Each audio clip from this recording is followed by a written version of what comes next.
Hi viewers, welcome to our channel. మరికొన్ని గంటల్లో ప్రభాస్ గారి సలార్ మూవీలో ఆయన ర్యాంపేజ్ని మనం అందరం కూడా ఎక్స్పీరియన్స్ చేయబోతున్నాం. సో ఇందులో మరొక రోల్లో మనకు కనిపించారు. ఈవెన్ మైండ్ సీన్లో మనం చూడొచ్చు, అక్కడ ఒక డైలాగ్తో ప్రభాస్ గారితో ఇంట్రో ఒక సీక్వెన్స్ ఉంటుంది.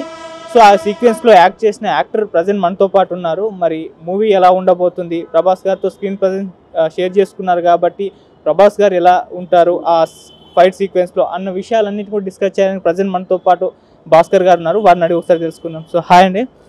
So first of all congratulations, అంటే సాలార్ మూవీలో ఆపర్చునిటీ వచ్చింది, ప్రభాస్ గారితో స్క్రీన్ కూడా షేర్ చేసుకున్నారు. సో ఎలా ఫీల్ అవుతున్నారు? థ్యాంక్స్ అండి. ప్రభాస్ గారిది స్క్రీన్ షేర్ చేసుకోవడం అనేది లైఫ్ టైం అచీవ్మెంట్ లాంటిది. అదొక డ్రీమ్ కమ్ ట్రూ. సలార్లో ప్రభాస్ గారితో యాక్ట్ చేయడము, ప్రశాంత్ నీల్ గారి డైరెక్షన్లో రావడము, తర్వాత ఫస్ట్ ఈ సెకండ్ ట్రైలర్లో నా డైలాగ్ కూడా రావడం అనేది it's a great feeling. So అక్కడ చూస్తే ఒక ఫైట్ సీక్వెన్స్ ఉన్నట్టే అర్థమవుతుంది ఆ మైండ్లో. మరి ఉంటుందా ఆ ఫైట్ సీక్వెన్స్, ఎలా ఉంటుంది? మీకు ప్రభాస్ గారికి ఏమన్నా ఉంటుందా? యాక్చువల్గా ఫైట్ సీక్వెన్స్ ఉందా లేదా నాకు తెలియదు, ఎందుకంటే మా పార్ట్ వరకు మేము చేస్తాం అంతే. అది దేనికోసం ఉంది, నా బిట్ వరకే నాకు అర్థమవుతుంది, నా సీన్ వరకే నాకు తెలుస్తుంది. దాని తర్వాత ఏ రకంగా అది తీసుకెళ్తారని నాకు కూడా ఐడియా లేదండి, చూడాలి. సో స్టోరీ మీద మీకేమన్నా కాస్త ఐడియా ఉందా, స్టోరీ ఎలా ఉండబోతుందని? అంటే చాలామంది చాలా రకాల ఊహాగానాలు చూస్తున్నాం, కేజీఎఫ్తో లింక్ ఉంటుందని, ఉగ్రంతో లింక్ ఉంటుందని ఇలా చెప్పేసి. అది మీకున్న ఐడియా ప్రకారం ఎలా ఉండబోతుంది? కేజీఎఫ్తో లింక్ అనేది మొన్నటి వరకు అందరూ అనుకున్న విషయం అది, ఎందుకంటే కేజీఎఫ్ బాగా మైండ్లో నాటుకుపోయింది అందరికీ. ప్రశాంత్ నీల్ గారి మూవీ కాబట్టి, ప్రశాంత్ నీల్ గారు మళ్ళీ తీస్తున్నారు కాబట్టి అందరూ అదే అనుకున్నారు. ఇంకోటి ఆ కలర్ గ్రేడింగ్, ఆ కొంచెం లుక్ ఫీల్ కూడా ఆ రకంగా అనిపించి అందరు కూడా ఆ రకంగా అనుకున్నారు. కానీ అది కాదని మాత్రము ఇట్స్ క్లారిటీగా అందరికి తెలిసిపోయింది, దానికి సంబంధం లేదని. That is number 1. నెంబర్ 2, ఉగ్రంతో దీనికి ఏం సంబంధం లేదని కూడా విషయం తెలిసిన విషయమే. ఇది కొత్త స్టోరీ, టోటల్గా కొత్త మూవీ. తర్వాత స్టోరీ విషయానికి వస్తే, స్టోరీ కూడా ఇప్పుడు ఆల్రెడీ 2 ట్రైలర్స్ వచ్చేసాయి కాబట్టి, తర్వాత ప్రశాంత్ నీల్ సార్ వీళ్ళందరూ కూడా ఇంటర్వ్యూస్ అనేవి వచ్చాయి. ఇట్స్ ప్యూర్లీ ఒక ఫ్రెండ్షిప్ స్టోరీ అని, ఇద్దరు ఫ్రెండ్స్ మధ్యలో ఉన్న ప్రేమ అనుబంధము, తర్వాత వాళ్ళ మధ్యలో ఉన్న రైవల్రీ, ఈ రెండుకి బేస్ చేసిన మూవీ అని మనకు అర్థమవుతుంది. సో దానికి ఉన్న డ్రామా, దానికి ఉన్న టోటల్ థీమ్ అని నాకు అనిపిస్తుంది. సో ప్రశాంత్ నీల్ గారు కేజీఎఫ్ మూవీతో పాన్ ఇండియన్ లెవెల్లో ఆయన పేరు సంపాదించుకున్నారు. అటువంటి డైరెక్టర్తో వర్క్ చేయడం, ఆ వర్క్ ఎక్స్పీరియన్స్ ఎలా? అది something like dream come true. ఆ ఇద్దరు స్టార్ వాల్స్తో వర్క్ చేయడం అనేది నా లైఫ్లో అనుకోని విషయము. ఇంకోటి యాక్చువల్గా ఇదేమంటే, ఇది నా ఫస్ట్ మూవీ. నేను ఫస్ట్ 2 years బ్యాక్ ఇది షూట్ జరిగింది. ఫస్ట్ నేను ఆడిషన్స్లో సెలెక్ట్ అయ్యేసి దాని తర్వాత చేసిన ఫస్ట్ మూవీ. ఇప్పుడు ట్రైలర్లో వచ్చిన షాట్ కూడా నా లైఫ్లో ఫస్ట్ కెమెరాని ఫేస్ చేసిన షాట్ అది. దాని తర్వాత ఇప్పుడు నేను ఆల్మోస్ట్ 15-16 మూవీస్లో చేశాను నేను, కానీ అది నా first experience. And that is the major experience for me. అంత పెద్ద బ్యానర్లో చేయడము, తర్వాత అంత పెద్ద హ్యూజ్ సెట్స్లో పెద్ద స్టార్ వార్డ్స్తో చేయడం అనేది first time and best experience అది. సో మామూలుగా ప్రశాంత్ నీల్ గారి సినిమాలు చూస్తుంటే ఒక ప్రపంచాన్ని సృష్టిస్తారు ఆయన. అందులో నరాచి అని కేజీఎఫ్లో సృష్టించారు, ఇప్పుడు కాన్జర్ అంటున్నారు. ఎలా ఉంటుంది కాన్జర్ అనేది? అది మనకు చూస్తేనే, ఇప్పుడు ట్రైలర్ చూస్తేనే మనకు అంత అర్థమవుతుంది, అంటే ఎంత హ్యూజ్గా ఉండబోతుంది, ఎంత భయంకరంగా, ఎంత సీరియస్గా ఉండబోతుంది మనకు అర్థమవుతుంది. తర్వాత ప్రతి ఒక్కరు ఇప్పుడు ప్రభాస్ గారి లుక్ కానీ, ఆ సీరియస్నెస్ కానీ, ఎక్స్ప్రెషన్స్ కానీ, ఇవన్నీ కూడా చాలా బ్రహ్మాండంగా ఉన్నాయి.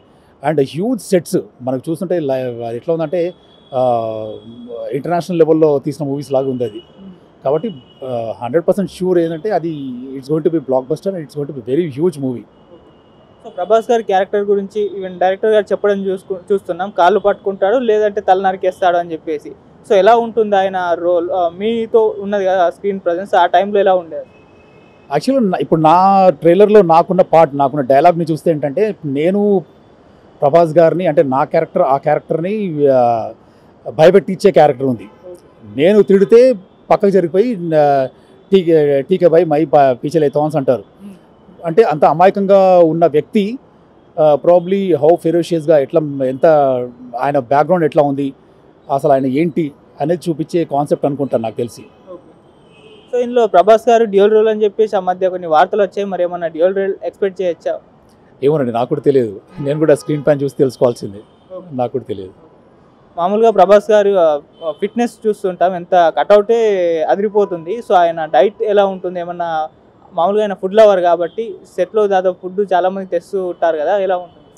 లేదు, నాకు దాని గురించి ఐడియా లేదండి. నేను కూడా వినడమే కానీ నాకు కూడా ఐడియా లేదు, నేను చూడలేదు. షూటింగ్ లొకేషన్స్ అన్ని ఎక్కడెక్కడ చేస్తారంటే మామూలు కొత్తగా కనిపిస్తూ ఉంటాయి కదా ప్రశాంత్ నీల్ గారు? నేను యాక్చువల్గా గోదావరి ఖనిలో చేశాను. గోదావరి ఖనిలో కోల్ మైన్స్లో చేశాను. మాది 11 days షూట్ జరిగింది. సో 11 days మేము అక్కడే షూట్ చేసాం. నా సీక్వెన్స్ కానీ నాది కానీ, తర్వాత హీరోయిన్ ఉండే, తర్వాత ప్రభాస్ గారి మదర్ క్యారెక్టర్ ఉండే, తర్వాత వేరే విలన్స్ ఉండే, తర్వాత బ్యాచెస్, డిఫరెంట్ బ్యాచెస్, వాళ్ళ మధ్యలో ఫైట్ సీక్వెన్సెస్ అవన్నీ కూడా ఆ 11 days అక్కడ జరిగినాయి. నాకు తెలిసి నా ఎక్స్పీరియన్స్ అక్కడే. తర్వాత వినేది ఏంటంటే ఇప్పుడు రామోజీ ఫిల్మ్ సిటీలో సెట్స్ వేసి అవన్నీ కూడా చేశారని నాకు తెలుసు, విన్నాము. కానీ నాది మాత్రం జరిగింది గోదావరి ఖని కోల్ మైన్స్లో జరిగింది. సో ఇది మీకు ఫస్ట్ మూవీ లేకుంటే ఇంతకుముందు మూవీలు చేస్తారా? అసలు ఈ సినిమాలో ఎలా అవకాశం ఉంది? లేదు, యాక్చువల్గా ఇది నా లైఫ్లో ఫస్ట్ మూవీ. నేను ఆడిషన్స్ కోసమని ఒక యాడ్ చూశాను. ఆడిషన్స్ జరుగుతున్నాయని ఒక యాడ్ చూశాను.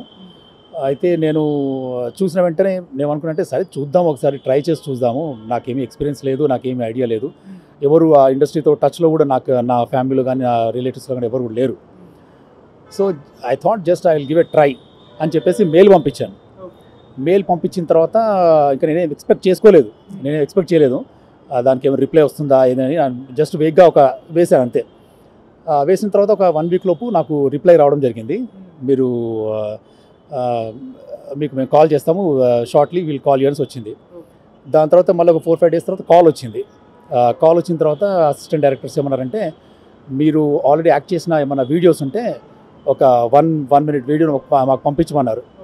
నేను వాళ్ళకి ఓపెన్గా చెప్పాను, నేను ఇంతవరకు ఏం చేయలేదు, ఫస్ట్ టైం ఇది, కాబట్టి నా దగ్గర వీడియోస్ ఏం లేవు, మీరు అవకాశం ఇస్తే మీ స్టూడియోకి వచ్చి నేను చూపిస్తాను, యాక్ట్ చేసి చూపిస్తానని చెప్పాను. వాళ్ళు యాక్సెప్ట్ చేసి వాళ్ళు ఒక డేట్ ఇచ్చారు, రమ్మన్నారు. నేను వాళ్ళ ఆఫీస్కి వెళ్ళాను. వాళ్ళ ఆఫీస్కి వెళ్ళేసి అసిస్టెంట్ డైరెక్టర్స్కి ముందు ఒక 1 minute అంటే మీకు మీ ఇష్టం ఉన్నది ఏదైనా చేసి చూపించమన్నారు. నేను అప్పటికప్పుడు ఏదో ఒక కాన్సెప్ట్ ఆలోచించుకొని యాక్ట్ చేసి చూపించాను. చూపించిన తర్వాత కూడా అప్పుడు ఏమన్నారంటే వాళ్ళు, ఓకే నేను will get back to you అని చెప్పారు. అప్పుడే కూడా ఏం చెప్పలేదు వాళ్ళు. ఇంకా నేను I given up the hopes, I did not have any hopes on that. దాని తర్వాత ఒక 4-5 days తర్వాత మళ్ళీ కాల్ చేశారు. కాల్ చేసి మీరు ఫైనల్ ఆడిషన్స్కి రండి, ప్రశాంత్ నీల్ సార్ చూస్తారని అన్నారు. అప్పుడు ఇంకా టెన్షన్ స్టార్ట్ అయింది. దెన్ ప్రశాంత్ నీల్ సార్ దగ్గర వెళ్ళడము, నేనే కాదు చాలామంది వచ్చారు అక్కడ. సో దాంట్లో కొందరు సెలెక్ట్ కావడము, దాంట్లో నేను కూడా సెలెక్ట్ కావడము, ఇదంతా జరిగింది.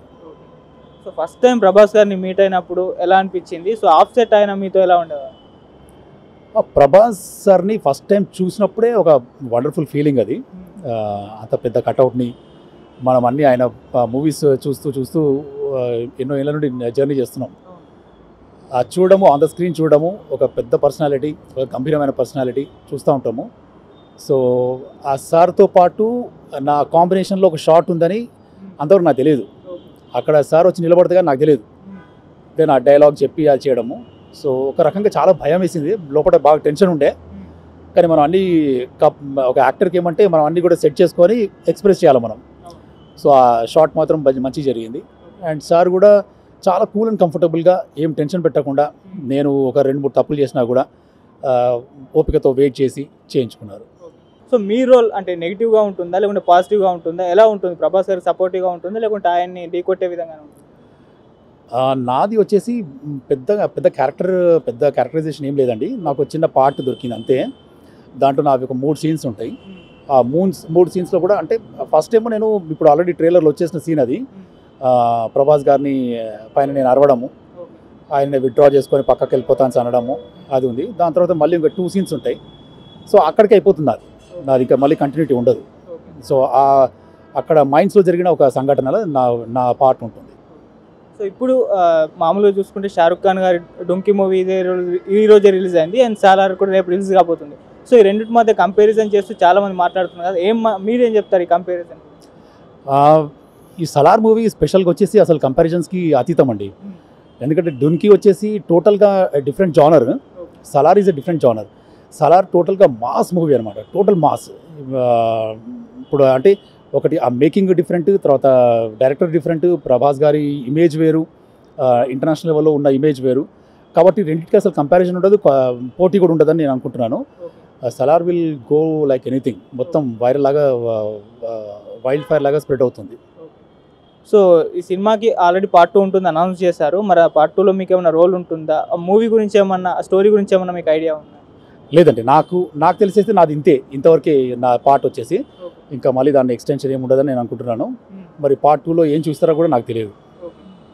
సో ఇక ఫైనల్గా చూసుకుంటే ప్రభాస్ గారి సాలార్ మూవీ రివ్యూ, ఎందుకంటే మీరు ఈ సినిమాలో యాక్ట్ చేశారు కాబట్టి ఎలా ఉంటుంది, ఎలా ఉండబోతుంది, ఎటువంటి రికార్డ్స్ని ఇది తిరగరాస్తుంది మీ రివ్యూ అంటే?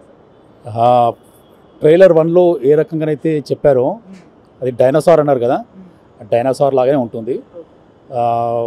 ప్రభాస్ గారి ఫ్యాన్స్కి ఇది ఒక ఫీస్ట్. ప్రతి సీన్ విజిల్స్తోనే పోతుంది అనుకుంటున్నాను నేను. ఎందుకంటే ఒక వారం రోజులు అసలు మనకు థియేటర్లో కూర్చుంటే డైలాగ్స్ అర్థం కావు, వీళ్ళ ఈలలు గోలలతోటి సరిపోతాయి. అంత మేజర్ హిట్ అవుతుంది, అంత బ్రహ్మాండమైన సక్సెస్ అవుతుంది నా ఉద్దేశం.